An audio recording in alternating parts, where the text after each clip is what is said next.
Hi, this is Christine, your relationship and mindset mastery doctor and your leverage for change. Today I want to come to you with another in the series of the anxious attachment style. And today I'm going to go a little deeper in terms of how to begin the healing process of the anxious attachment style. I want to start with the core wounds and why it is in the first place that someone would end up with this type of attachment style. I also want to clarify, guys, that remember that these styles, whether it's the anxious attachment style, the dismissive, or the fearful avoidant attachment style, that these styles are always along a continuum. That means, it could be somebody who's really suffering with this style is really something that's really almost like destroying their relationships. And it could be just something that, like it's mild, medium, kind of really high at the high level, along a continuum, basically. So the way to actually get from that high level of anxiety and anxious preoccupied attachment style is to really work on yourself. And today I want to start you in the process, of course, to really get healed of this. You have to continue. It's a continuous process of working on yourself and having someone lead you and guide you. And this is where I come in. I can help you along your path in this process of healing. And not only do I do look at your anxious, your style of attachment, but I also work on other areas that's also giving you problems in your area of being the best person that you can be. So let me get started. So as I said again, how does someone end up with this particular attachment style? Well, when this person was a child, their caregivers, parents, it could be their parents, their grandmothers, or it could be somebody they hired.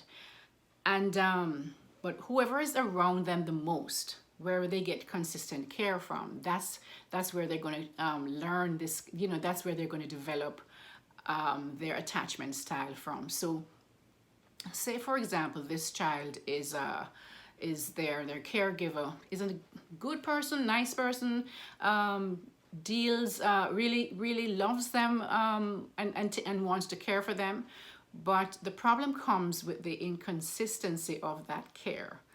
That is where the problem comes in for that child, right? Because now the child cannot really fully depend on this person to be there for them when they need them to be, right? So it could be for example that the caregivers have a lot of children, and so they can't spend a lot of time with just one child, right? It could be that the caregivers work a lot of jobs, and so they come home and they're tired and they're actually doing all the housework and taking care of the children when they come home.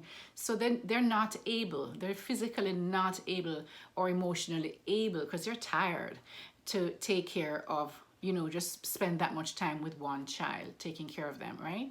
And so that child may want, for example, they may be hungry, and at one point the mother or the dad, whoever it is, is there, and they're loving and caring and really taking care of the child, feeding them and taking care of their needs. And at other times, they may be hungry or want to be changed or whatever it is that they need. And that person, the caregiver is just so busy, there's no way, they may give them the bottle or whatever it might be and leave. And so sometimes they just can't even get there to give them the bottle on time or change them on time. And so this child is always very aware of wherever that caregiver is, because it's like they just cannot get enough of what they need to really survive, that they actually need to grow into a healthy person emotionally.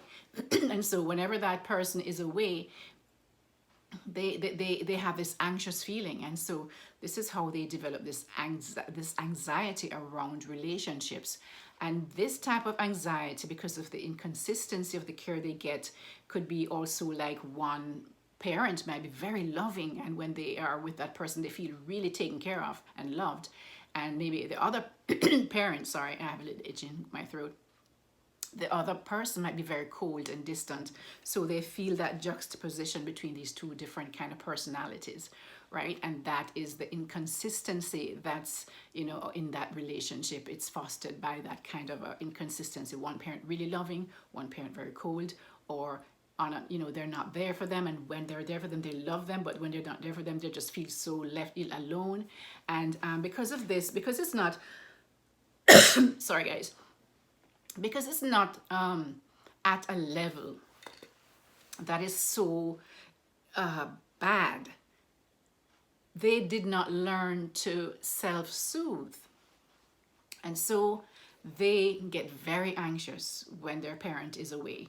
And so when they come back, they're very clingy, and they hold on to the parent for dear life and won't let them go. Or if they go away, they cry. These might be the kids you see in the supermarket, so they're not having attention. Ooh. Sorry. They're getting some kind of attention. They cry and throw themselves down on the floor and do all kind of craziness.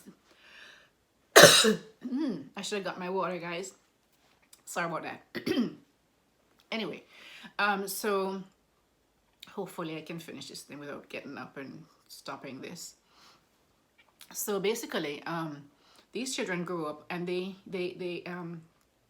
the same way they respond in their you know, when they were babies, is the same kind of a attachment style they take into their intimate relationships.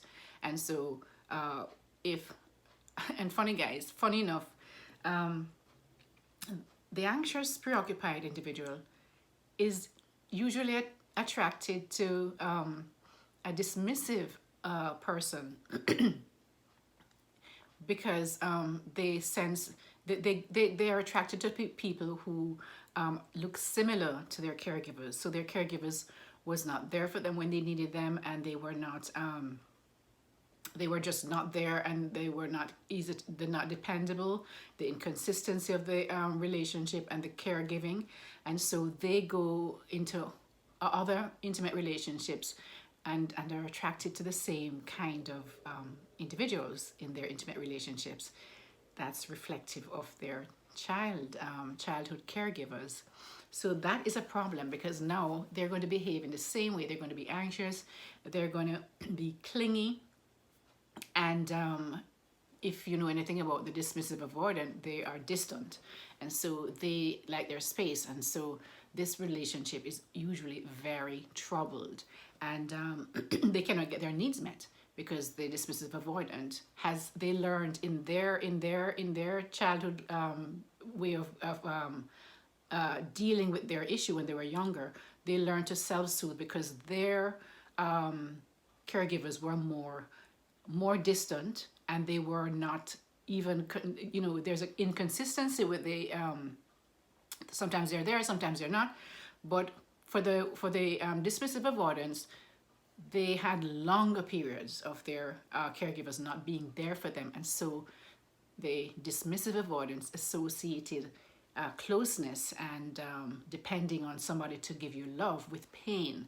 And so they don't get close to people. The emotional part of it, they just don't get connected to people, because they learned that that meant pain for them. So guys, they in relationships though, for the anxious preoccupied, what they do is you know, they brought it, I said, the same kind of interaction from their caregivers into their intimate relationships. And now they start you know, they're very hyper vigilant around when the person is looking as if they might leave. So they might even, you know, they are anxious about the relationship. They make their relationship the center of their universe, because they feel that they just have to keep a close eye and do everything that they can to keep this relationship together, and that is a problem. So the way to really re-regulate yourself this I'm speaking to the anxious preoccupied now, is you have to learn to self-soothe, because you just never learned that as a child, and you're brought the same thing, not being able to self-soothe. You're looking for somebody else to soothe you, and so now you have to learn to self-soothe by really focusing on who you are, what you really need for yourself. What are the things that you're looking for in this person to care for you. Now, guys, I'm not saying that you should not, you know, want your partner to give you, to be, to fulfill some of your needs. I'm not saying that. That is what partnership is about, right? We are wired to be attached to be attached to someone else, meaning that we need that kind of interaction as humans. We want that kind of interaction. We want to be attached to somebody that we love. We want to be close to them. We want to be nurtured by them. But the problem is that the anxious preoccupied will go overboard, and almost like suffocating, because you're so anxious that, and so hyper vigilant about the person leaving you or abandoning you, that you cling tightly to that person. And so most times you put that person on a pedestal. Sometimes you your whole entire life revolves around this person, and by doing that, they feel suffocated.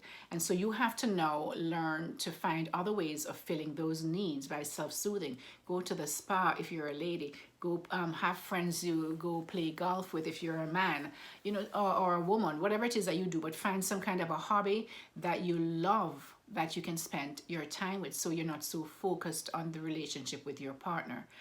The next thing is also, people with this attachment style usually also has problems creating boundaries, and will allow, because you're in the people pleasing mode, trying to keep this person. You'll do anything to please them.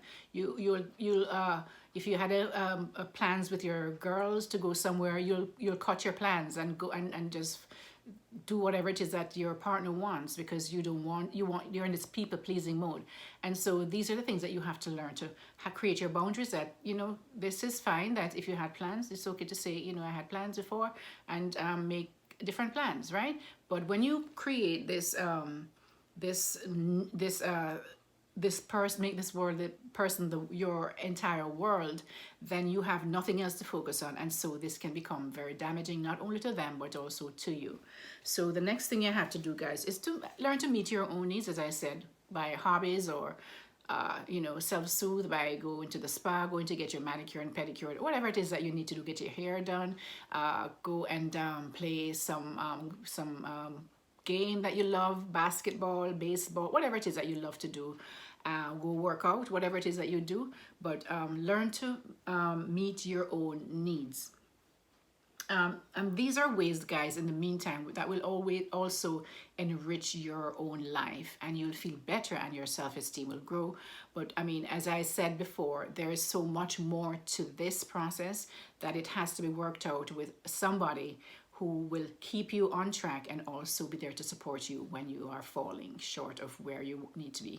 So this is Christine, your relationship and mindset mastery doctor, your leverage for change. Please help me to build my channel by liking my videos, subscribing to my channel, and also just hit that bell, guys, that notification bell, so that whenever I upload something new, that you will be advised. You'll be advised that I uploaded something, and you can go watch it. So in the meantime, take care of yourselves and be safe out there. Take care. Bye-bye.